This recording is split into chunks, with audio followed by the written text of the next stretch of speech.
सहनावतु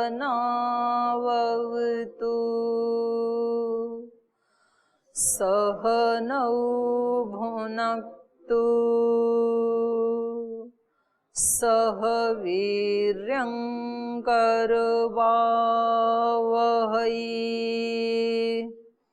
तेजस्विनावधीतमस्तु मा विद्विषावहै।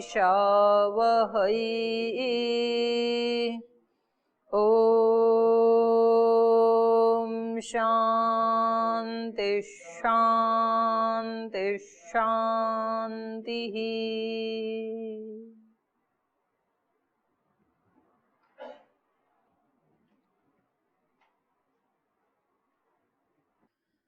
तो यहाँ व्यक्त और अव्यक्त जो प्रकृति हैं, उनका स्वरूप, उनका साधर्म्य, उनका वैधर्म्य और उनकी पुरुष से वैधर्म्यता, ये सब चर्चा चल रही है। तो इसमें अव्यक्त ही व्यक्त का कारण है, ये प्रसंग चल रहा था। ये कैसे पता लगा अव्यक्त कारण है? क्योंकि अव्यक्त की तो उपलब्धि तो होती नहीं है। तो कह रहे हैं इसके दो तीन हेतु हैं। भले ही वो प्रत्यक्ष दिखाई नहीं देती है, उसकी प्रत्यक्ष उपलब्धि भले ही नहीं होती है, लेकिन अनुमान प्रमाण से तो पता चलता ही है। तो कैसे पता लगा? तो कहा भेदानाम परिमाणात्, उसके भेदों का परिमाण होने से, समन्वयात्, उनका समन्वय होने से, और शक्तितः प्रवृत्तिश्च, लोक में भी देखा जाता है कि शक्ति के अनुसार ही प्रवृत्ति होती है। तो जिसमें जिस चीज को बनाने की शक्ति होती है उससे वही चीज बनती है। कारण कार्य विभागात, और कार्य का कारण से विभाग होने से, तो जो कार्य दिखाई दे रहा है तो जरूर उसका कोई कारण भी होगा। अविभागात वैश्वरूपस्य, और जो वैश्वरूप माने विश्व रूप के अविभाग से, अविभागात, ये जो सारा का सारा दिखाई दे रहा है विश्व रूप, अनेक प्रकार के जो रूप दिखाई दे रहे हैं सृष्टि में, प्रलय काल में ये कहीं ना कहीं लय को प्राप्त हो जाते हैं। तो कहीं जहां कहीं चले जाते हैं वो इसका कारण होना चाहिए जिसमें ये लय हो जाते हैं। तो किसी में तो लय होते होंगे ना। तो वैश्व रूप से अविभागात, और जिसमें ये लय हो जाते हैं उससे इसका क्या है? अविभाग, उससे एक हो जाते हैं ये। तो जिस किसी में ये लय हो जाते हैं जिससे इनका अविभाग है, कारणम अस्ति अव्यक्तम, तो वही इस सब व्यक्त का कारण है अव्यक्त, जो भले ही दिखाई नहीं देता है लेकिन इस सब का कारण वही है। तो ये तो थोड़ा तो पढ़ लिया था ना शायद। चलो इसको मैं बिना हिंदी की एक बार पढ़ जाती हूँ। त्रैगुण्यात् अविवेक्यादि व्यक्ते सिद्ध तद विपर्याभावात् एवं कारण गुणात्मकत्वात् कार्यस्य अव्यक्तमपि सिद्धम् इति एतत् मिथ्या लोके यन्नोपलभ्यते तन्नास्ति इति न वाच्यम् सतोपि पाषाण गंधादे अनुपलम्भात् एवं प्रधानम अपि अस्ति किंतु नोपलभ्यते तद आह कारणम अस्ति अव्यक्तम इति क्रियाकारक संबंधः भेदानां परिमाणात् लोके यत्र कर्ता अस्ति तत्र परिमाणं दृष्टम् यथा कुलालः परिमितैः मृतपिण्डैः परिमितान् एव घटान् करोति एवं महदपि महदादिलिंगं परिमितं भेदतः प्रधान कार्यम् एका बुद्धि एको अहंकार पंच तन्मात्राणि एकादश इंद्रियाणि पंच महाभूतानि एवं भेदानां परिमाणात् अस्ति प्रधानम कारणम यदुक्तम परिमितम उत्पादयति यदि प्रधानम न स्यात् तदा निष्प्रमाणम इदं व्यक्तम अपि न स्यात्। तो परिमाणाच्च भेदानाम अस्ति प्रधानम यस्मात् व्यक्तम उत्पन्नम, तो यहाँ तक कर लिया था ना, और इससे अगला चल रहा था। तथा समन्वयात् इह लोके प्रसिद्धि दृष्टा यथा व्रतधारिणं वटुं दृष्ट्वा समन्वयति नूनम अस्य पितरौ ब्राह्मणौ इति। जैसे लोक में भी देखा जाता है, किसी ब्रह्मचारी को देख करके ये समन्वय होता है, ये पता चलता है कि कोई ना कोई इसके माता पिता हैं और वो ब्राह्मण हैं, विद्वान हैं। तो ऐसे ही इसको देख करके, मतलब कार्य को देख करके, वटु तो कार्य है ना, और माता पिता उसके कारण हैं, तो समन्वय हो रहा है, उसके साथ कुछ और भी जुड़ा हुआ है वटु के साथ। एवं इदम त्रिगुणम महदादि लिंगम दृष्टवा, तो इस प्रकार से ये महदादि जो लिंग हैं इनको देख करके साधयाम, तो हमें पता चलता है, ये सिद्ध होता है, हम ये जानते हैं, यत अस्य कारणम भविष्यति इति, इसका कोई तो कोई कारण होगा। अतः समन्वयात अस्ति प्रधानम, तो इस प्रकार से समन्वय करने से भी प्रधान का अस्तित्व है। तथा शक्तितः प्रवृत्तेश्च, और शक्ति के अनुसार ही प्रवृत्ति होती है, इस हेतु से भी अव्यक्त का अस्तित्व समझ में आता है। इह यो यस्मिन् शक्तः स तस्मिन् एव अर्थे प्रवर्तते, यहाँ भी देखा जाता है जो वस्तु जिस वस्तु को उत्पन्न करने में समर्थ होती है, यह यस्मिन् शक्त तस्मिन् एव अर्थ प्रवर्तते, वो उसी अर्थ अर्थात उसी पदार्थ में प्रवृत्त होती है, उसकी प्रवृत्ति वहीं होती है। यथा कुलाल घटस्य करणे समर्थो घटमेव करोति न पटम, जैसे कुंभकार उसके अंदर घड़ा बनाने की शक्ति है तो वो घड़े ही बनाता है, कपड़ा नहीं बनाता है। तो जिसमें जिस प्रकार की सामर्थ्य है उसकी प्रवृत्ति भी उसी में दिखाई देती है। यथा कुलालो घटस्य करणे समर्थो घटमेव करोति न पटम न रथम वा तथा अस्ति प्रधानम कारणम, तो वैसे ही इसका प्रधान भी कारण है इस सारे संसार का। कुतः कारण कार्य विभागात, कार्य कारण का विभाग होने से। करोति इति कारणम, जो करता है किसी काम को, किसी चीज को बनाता है, तो वो उसका कोई ना कोई कारण होता है, मतलब जिससे किया जाता है ना काम। तो करोति इति कारणम, वो कर्ता कारक होता है, उसका कारण होता है, निमित्त कारण होता है। क्रियते इति कार्यम, और जो किया जाता है वो कार्य होता है। कारणस्य कार्यस्य च विभागो, तो इस प्रकार से कारण का और कार्य का विभाग होता है। यथा घटो दधि मधु उदक पयसाम धारणे समर्थ न तथा तत्कारणम मृतपिंडो वा घटम निष्पादयति। कह रहे हैं जैसे कार्य और कारण का विभाग दिखा रहे हैं, जैसे घट दधि मधु उदक पयसाम धारणे समर्थ, घड़ा जो है उसमें आप दही डाल सकते हैं, पानी डाल सकते हैं, मधु डाल सकते हैं, अन्न डाल सकते हैं, कुछ भी डाल सकते हैं, पयस डाल सकते हैं, तो वो उसमें समर्थ है किसी चीज को धारण करने में। तो जिस प्रकार से कार्य किसी कार्य रूप घट किसी वस्तु को धारण करने में समर्थ है, न तथा तत्कारणम, वैसे उसका कारण समर्थ नहीं है। कारण क्या है? मृतपिंड। तो मृतपिंड में आप दूध दही डालें तो धारण करेगा, उसको बिखर जाएगा सारा इधर उधर, मृतपिंड के ऊपर डालोगे तो उसमें वो सामर्थ्य ही नहीं है ना, शक्ति नहीं है मिट्टी के उसमें पिंड में, और घड़े में वो सामर्थ्य है। तो जिसमें जो सामर्थ्य होती है उसी से उस क्रिया की निष्पत्ति होती है, वही उसमें प्रवृत्त होता है उस कर्म को करने में।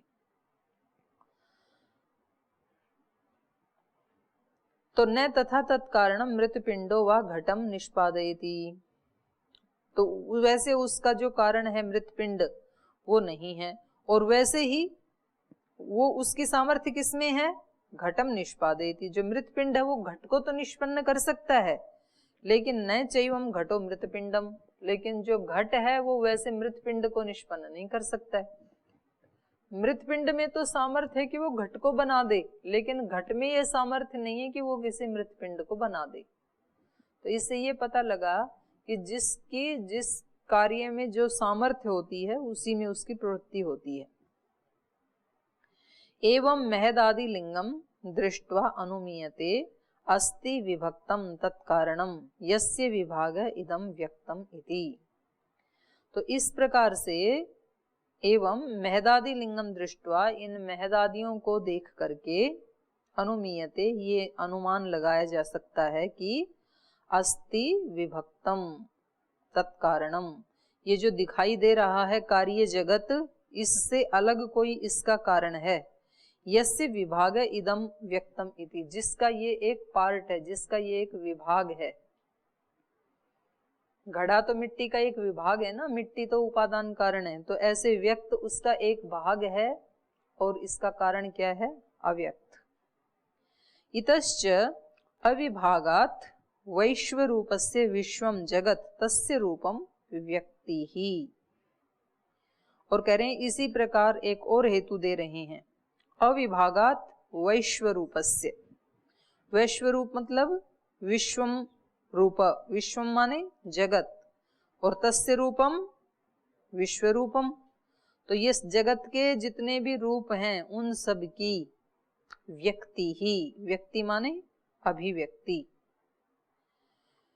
विश्वरूपस्य अर्थात ये भाव में प्रत्यय है वैश्वरूप, विश्वरूपस्य भावो वैश्वरूपम, विश्वरूप के भाव को ही वैश्वरूप कहते हैं। तस्य अविभागात् अस्ति प्रधानम, और उसके साथ अविभाग होने से, माने उसके साथ एक रूपता होने से, वैश्वरूप के साथ एक रूपता होने के कारण, अविभाग होने के कारण प्रधान का अस्तित्व है। कैसे? यस्मात् त्रैलोकस्य पंचानां पृथिव्यादीनां महाभूतानां परस्परम विभागो नास्ति। कह रहे हैं तीनों लोकों का, पंचानाम पृथिव्यादीनाम महाभूतानाम, जो 5 पृथ्वी आदि महाभूत हैं, इनका परस्पर विभागो नास्ति। तीनों लोक किससे बने हैं? 5 भूतों से बने हैं ना, तो इस रूप में कोई विभाग नहीं है कि भाई पृथ्वीलोक किसी और से बना हो, अंतरिक्ष या द्युलोक किसी और से बना हो। 5 से ही बने हैं, 5 भूतों से ही। तो त्रैलोकस्य पंचानाम पृथिव्यादि महाभूतानाम परस्परम विभागो नास्ति, तीनों लोकों का इन 5 भूतों को लेकर के परस्पर कोई विभाग नहीं है। महाभूतेषु अंतर्भूताः त्रयो लोकाः, तीनों लोक इन 5 महाभूतों के अंतर्गत ही आ जाते हैं। तो किसी लोक में किसी एक भूत की प्रधानता है तो दूसरे गुण हैं, तो किसी दूसरे लोक में किसी दूसरे भूत की प्रधानता है, बाकी के 4 गुण हैं। तीसरे में किसी एक भूत की प्रधानता है, बाकी के 4 गुण हैं, इस तरह से। लेकिन उनका अलग विभाग नहीं किया जा सकता, बने हैं 5 भूतों से ही तीनों। पृथिव्यापस तेजो वायु आकाशम इति एतानि 5 महाभूतानि प्रलय काले सृष्टि क्रमेण एव अधिभागम यान्ति।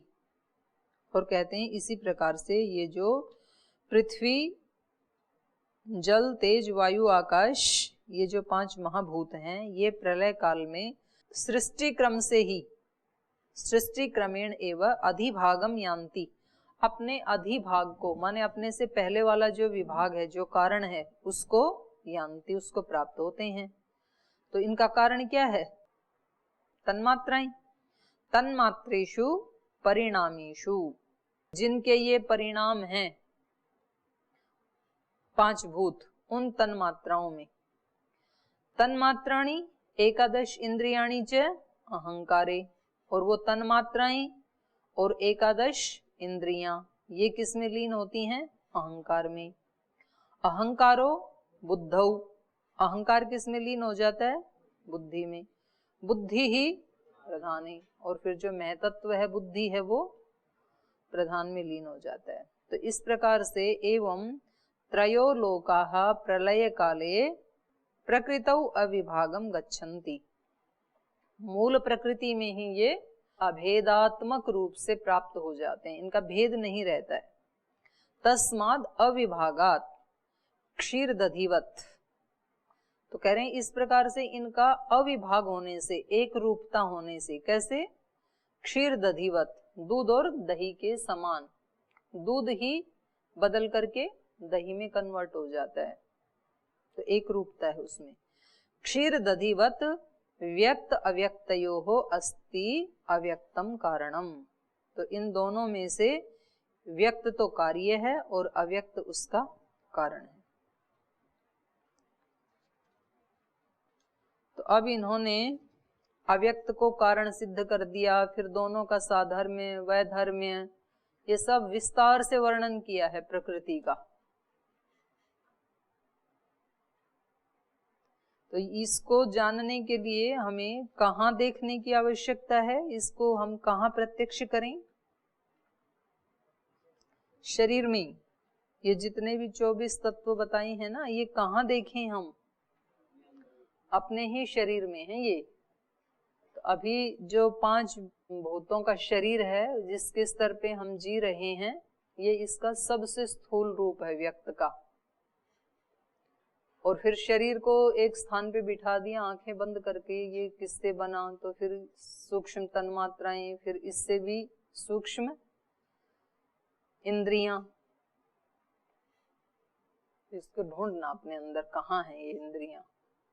आंख बंद करके आंख को ही ढूंढना, कान को ढूंढना, हृदय में है। उसका क्या अर्थ है हृदय चित्त संवित का?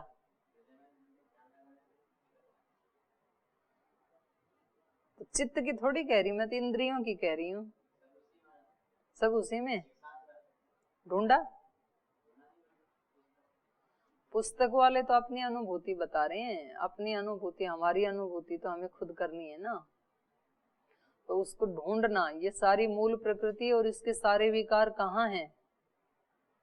पिंड में ही है, अपने ही पिंड में। तो इन्होंने तो बता दिया कारिका में, तो अब आगे ढूंढना किसको है? यहाँ छोड़ना नहीं, इसको पढ़ के कारिका को पढ़ लिया और अब छोड़ के इधर न ममा ऐसे नहीं कहना, इसको ढूंढना है। और ये सारे किस में लीन होते हैं और ये सारे कैसे बनते हैं, इनका अपना क्या कर्म है, किसके लिए ये कर रहे हैं। तो साधक ये तो सोचते रहते हैं और उनको कोई आटा चावल का भाव थोड़े ना चिंतन करना है कि किस भाव बिक रहे हैं, वो तो खरीदने ही नहीं है, वो तो मिल जाते हैं यहाँ, बिना लाना भी नहीं है, लाए लुए मिल जाते हैं, बनाया बुनुया मिल जाता है यहाँ। तो यही चिंतन करना है और तो आपको चिंतन करना नहीं। जो घर गृहस्थी लोग हैं, सांसारिक लोग हैं, उनको तो 50 तरह का चिंतन करना होता है कि अब आटा खत्म हो गया, दाल खत्म हो गई, पैसे कितने बचे हैं, कौन से स्टोर से लाना है, लाने के लिए कैसे जाना है, रिक्शा से जाना है कि ऑटो रिक्शा से जाना है कि गाड़ी से जाना है, गाड़ी से जाना है तो डीजल है कि नहीं है, कितना सोचना पड़ता है उनको। आपको कुछ नहीं सोचना, कक्षा से उठ के गए ऊपर हॉल में, थाली तैयार है, आराम से खा लिया। कैसे बना होगा आता ही नहीं है ध्यान में। तो कभी जिस दिन खुद को बनाना पड़ेगा ना, बनाते तो है, लाना पड़ेगा, तो अपने पुरुषार्थ से बनाना पड़ेगा। मेरे को भी नहीं पता था, मैं बिहार हिल्स गई तब मुझे पता लगा आटा किस भाव मिलता है, दाल किस भाव मिलती है, हल्दी किस भाव मिलती है। ये तो पता ही नहीं चलता ना यहाँ रहे तो, एक एक चीज का पता लगता है। झाड़ू कितने रुपए में आती है, वो लगाने वाला पोछा कितने रुपए में आता है, बाल्टी मग कितने रुपए में आता है, एक बल्ब फ्यूज हो जाए, लाइट फ्यूज हो जाए तो कितने रुपए में आती है, कहाँ से लानी होती है, कैसे लानी होती है,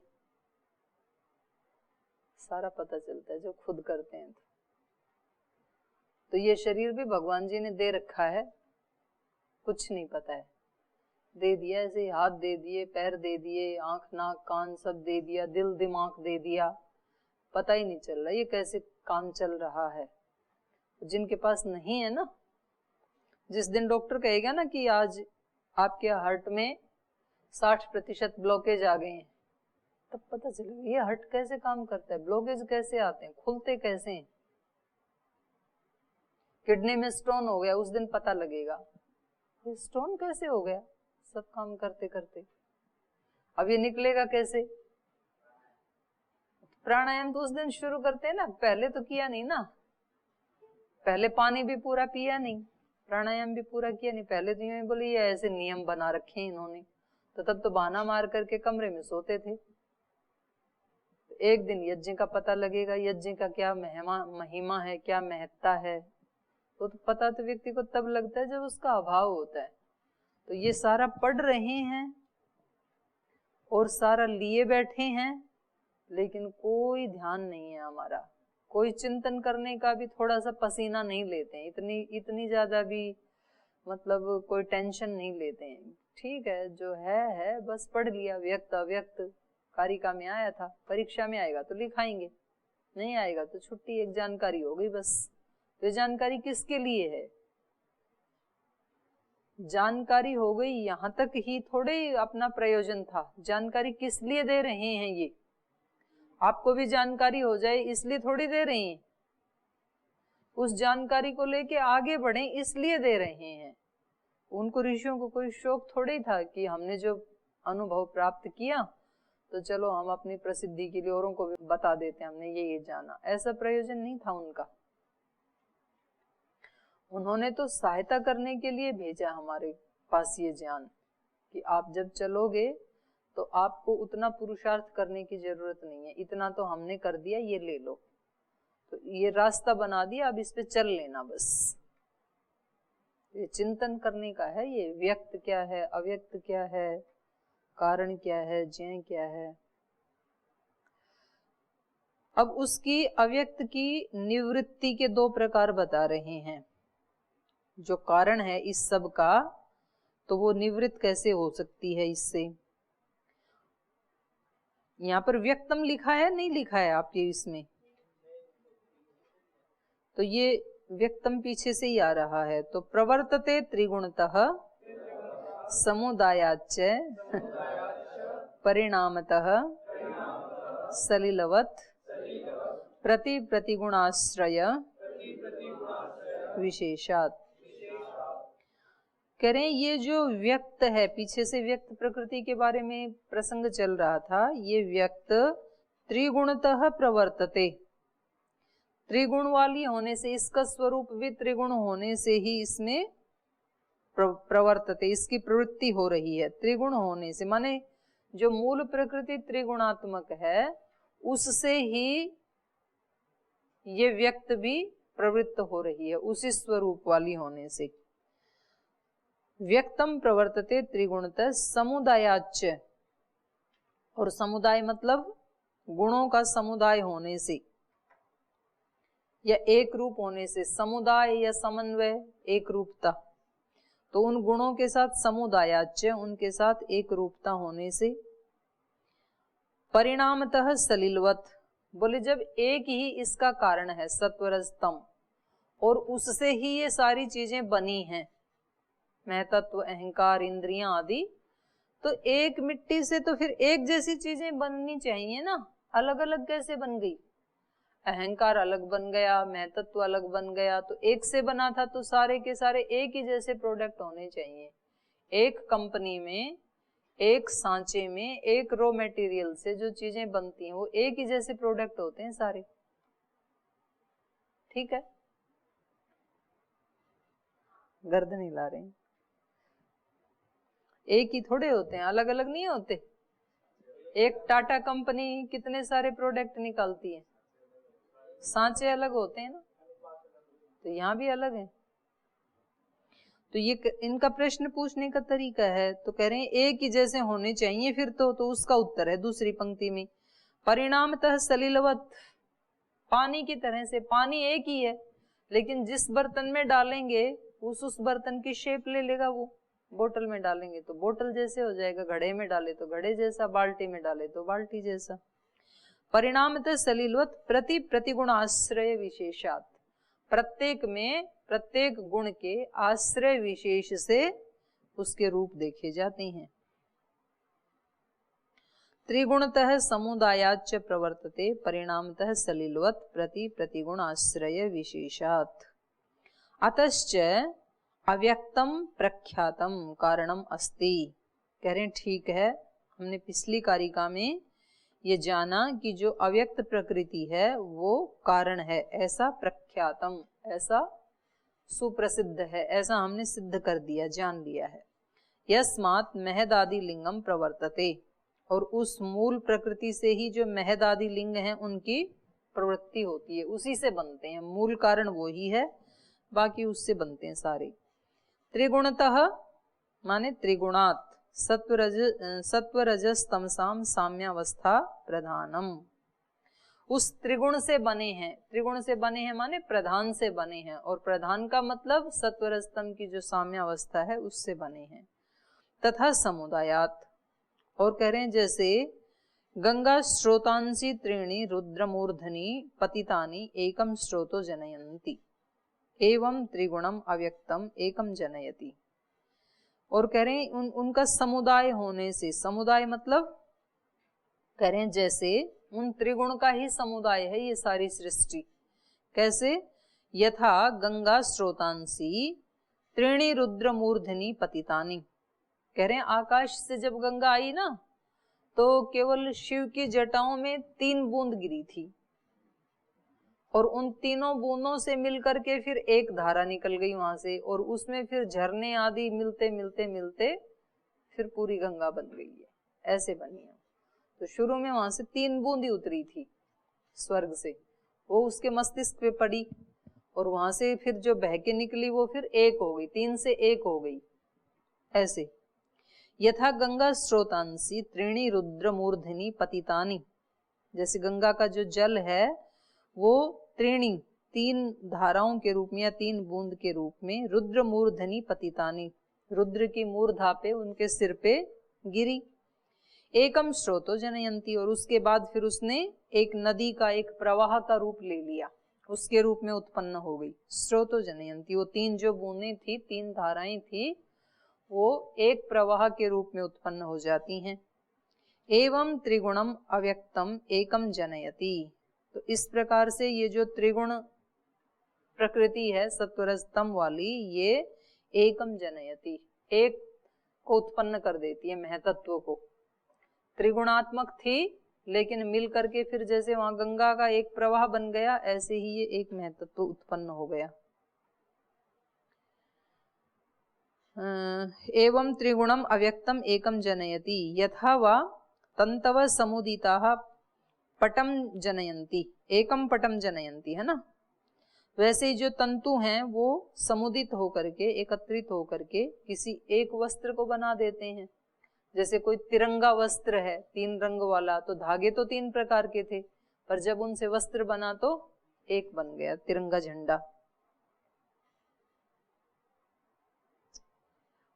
एवं अव्यक्तम गुण समुदायात महदादि जनयति इति त्रिगुणत समुदायाच व्यक्तम जगत प्रवर्तते। तो इसलिए यहाँ कारिका में कहा कि उस एक अव्यक्त से, उस एक अव्यक्त के गुण समुदाय से महदादि उत्पन्न होते हैं। तो इस बात को कारिका ने कहा त्रिगुणतः समुदायाच व्यक्तम जगत प्रवर्तते। यस्मात् एकस्मात् प्रधानात् व्यक्तम तस्माद् एक रूपेण भवितव्यम, कह रहे हैं क्योंकि एक प्रधान से ही ये व्यक्त जगत बना, 3 गुणों से ही ये व्यक्त जगत बना, तो इसलिए एक रूपेण भवितव्यम, तो फिर एक रूप ही होना चाहिए। ये अलग अलग रूप कैसे हो गए इस जगत के? एक से बने हैं तो एक ही बनाने वाला, एक ही रॉ मटेरियल, तो एक ही जैसा जगत होना चाहिए था, फिर अलग अलग क्यों बना दिए? तो आप में से भी पूछा था ना कभी किसी ने, अलग अलग क्यों बनाया? राम प्रवेश जी ने पूछा था, क्यों बनाए ये अलग अलग, अलग अलग फूल क्यों बनाए, अलग अलग मनुष्य क्यों बनाए, एक ही जैसे बना देते सारे। ऐसे ये भी पूछ रहे हैं, इनकी तरह ही पूछ रहे हैं। यस्मात् एकस्मात् प्रधानात् व्यक्तम तस्मात् एक रूपेण भवितव्यम नैष दोषः, ये दोष नहीं है। परिणामतः सलिलवत् प्रति प्रतिगुण आश्रय विशेषात् एकस्मात् प्रधानात्, करें एक ही प्रधान मूल प्रकृति से, त्रयो लोकाः समुत्पन्नाः, 3 लोक उत्पन्न हुए हैं। तुल्य भावा न भवन्ति, लेकिन 3 लोक बने एक से ही हैं, लेकिन तीनों एक भाव वाले तो नहीं हैं। देवाः सुखेन युक्ताः, मनुष्याः दुखेन युक्ताः, तिर्यञ्च मोहेन युक्ताः।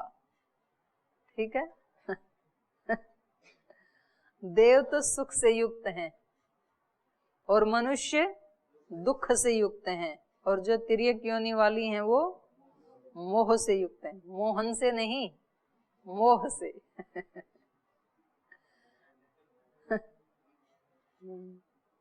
वैसे यहाँ इनकी ये कहने की वो है, अभीप्सा है ऐसे, नहीं तो मनुष्य के लिए यहाँ पर न्याय दर्शन में कहा है कि मनुष्य का जीवन कैसा है जिसमें सुख की अधिकता है, दुख की न्यूनता है, ऐसे मनुष्य होते हैं।